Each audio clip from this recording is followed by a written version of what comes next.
Adam here, So Is Your Podcast. Before we dive into today's video, please remember to subscribe to our channel. Now today we are bringing you a movie review. It's The True Adventures of Wolfboy. It comes out this Friday, October 30th. Full disclosure, we were sent a screener link for this movie. So The True Adventures of Wolfboy is a unique coming-of-age story. Paul, played by Jaeden Lieberher, he has congenital hypertrichosis. This is a very real disease that causes hair to grow all over the human body. It's been nicknamed the werewolf syndrome from the resulting look it gives the affected. So trying to navigate the world as a 13-year-old boy can be tough enough, and Paul has to do it with this disease. And of course that means he has a hard time making friends, and kids at school are less than kind, to put it nicely. He prefers to hide from the world more than existing in it. Now, Paul lives with his father. His father's very dedicated. He's really trying to do the best he can. His name's Denny, and Denny is played by Messina. And you might not recognize the name, but he has a very familiar face, and you've seen him in a lot of things. He does a great job.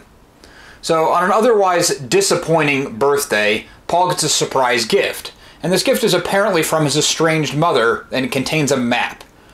The map, and the thought of finally meeting his mother that he's never known, sends Paul on this major adventure to find her and, of course, himself along the way. When I first heard the title of the movie, I immediately thought it was going to be supernatural, having to do with werewolves, etc., especially because it comes out October 30th, the day before Halloween.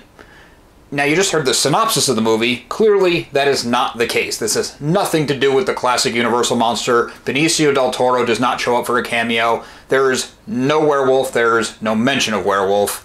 This is a human story about a boy with a real affliction that he feels is insurmountable.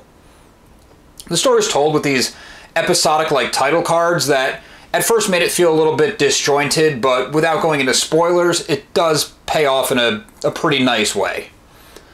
The original screenplay was written by Olivia Dufault, who, oddly enough, had a big hand in writing, story editing, and even doing some producing for Preacher and writing and story editing for Legion, FX and AMC. And the movie was directed by Martin Krejci. Again, I hope I get his name right. He's a Czechoslovakian director. This is his first feature-length movie. And it does show some talent, but the kind of episodic story structure also shows he came from a world of shorts where the pieces feel a little bit disjointed. The story is somewhat typical of a coming-of-age story, especially when a young teenager is the target audience. Watching this as an adult who's fairly well-versed in storytelling, you will have to remind yourself that you are not the target market, and that someone who's supposed to be seeing Wolfboy hasn't seen as many coming-of-age stories as possibly you or I, so these things that we consider tropes might resonate a little stronger with them. At just under 90 minutes, Wolfboy doesn't really have time to take a breath. The story moves fast, and it does hold your interest, and you do root for Paul, largely based on the talent of the young actor, but we'll get into that more later. Unfortunately, it feels like this is a version of the movie where they cut out any of the connecting tissue between things, so you're never fully engaged, even though you are not disengaged. Now, early in the movie, it's set up that Paul prefers to hide from the world. It's tragic to see how miserable he is, especially on his birthday, at a carnival when any other kid would be having the time of his life. He's with his very supportive father, but he has no friends. The only other kids that notice him at the carnival, Paul wishes they hadn't. It's clearly the school bullies. And because it's set so early on that Paul rather not deal with the world, it's kind of jarring how capable he is at handling himself when it comes to these insane situations in his adventure. And any kid with a more normal life would have a hard time navigating these things that Paul just kind of moves through. Now, I do have some issues with some of the story beats, fully acknowledge that, and without giving anything away, I will say there is a major plot point in the movie. I don't even want to say when it was because it might be a spoiler. It is heartbreaking, and you 100% feel it. And of course, this is a fantastical telling. It is called The True Adventures of Wolfboy. It has the air of a grand story. So maybe I shouldn't get hung up on some of the Hollywood shine that's put on the piece too much. And the message of the movie is a good one. Kids today have it hard with the constant flood of misinformation, the highlight reel way society and social media portrays projected lives. And the word celebrity has changed so much that they're always trying to live up to impossible expectations. I get all that, so I was scared going into this movie that I was going to be beaten over the head with a PSA-like message about acceptance and not judging people based on what you see in first impressions. And of course I have no problem with those sentiments. Absolutely not. I just think a movie should be a movie and a good movie, and if it has a message to deliver, it should be a welcome addition rather than a bludgeon.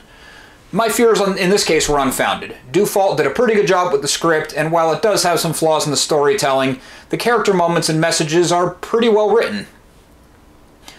Along the way, Paul finds friendship in other kids who have a hard time fitting in. He may be uncomfortable in his own skin on the outside, but a collection of what society might deem as misfits or at least slightly abnormal take him in with open arms, and they go out of their way to make him feel welcome. Special shout out to Sophia Gianamore, who delivers a really heartfelt performance as Paul's best friend and traveling partner on his adventure. Early in the video, I had mentioned that a big part about caring out about Paul is the performance of Jaeden Lieberher.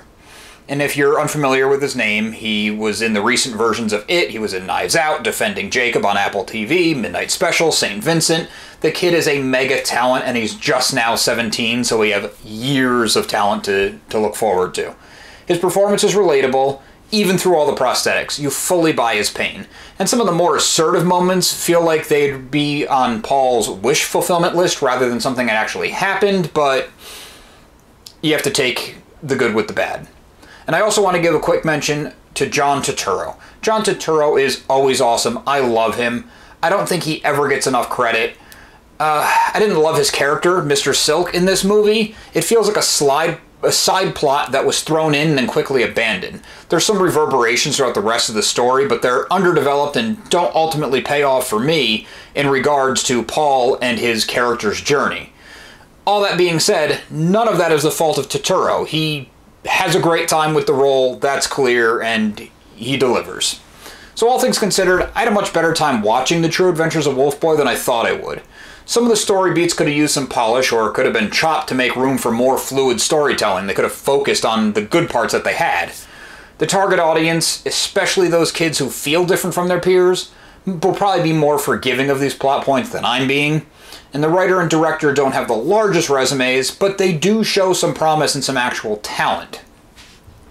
At a slim 88 minutes, they could have added a bit to the runtime and tied up some of the loose ends and some of the bigger aspects at the end of the movie. There's some major things that pretty much go without mention. They're just kind of shooed aside, and I guess it doesn't ultimately matter for Paul's story, but at the same time it does matter because they were in the movie. So if you have kids in the age range that Wolfboy is the target for, this is coming out October 30th. It's a fairly soft PG-13 rating and it has just enough action, a little bit of cursing to make kids feel like they're watching something a little bit more grown up. Maybe something a little edgy, like they're kind of getting away with something, even though it's nothing that's going to corrupt them. I do want to thank Rogers & Cowan, the PR firm that sent us the screener, along with Vertical Entertainment, who bought the distribution rights when it hit the film festivals. So that's going to do it for The True Adventures of Wolfboy. It should be available on demand this Friday, October 30th, like I said. Thanks for watching. Be sure to subscribe to our channel.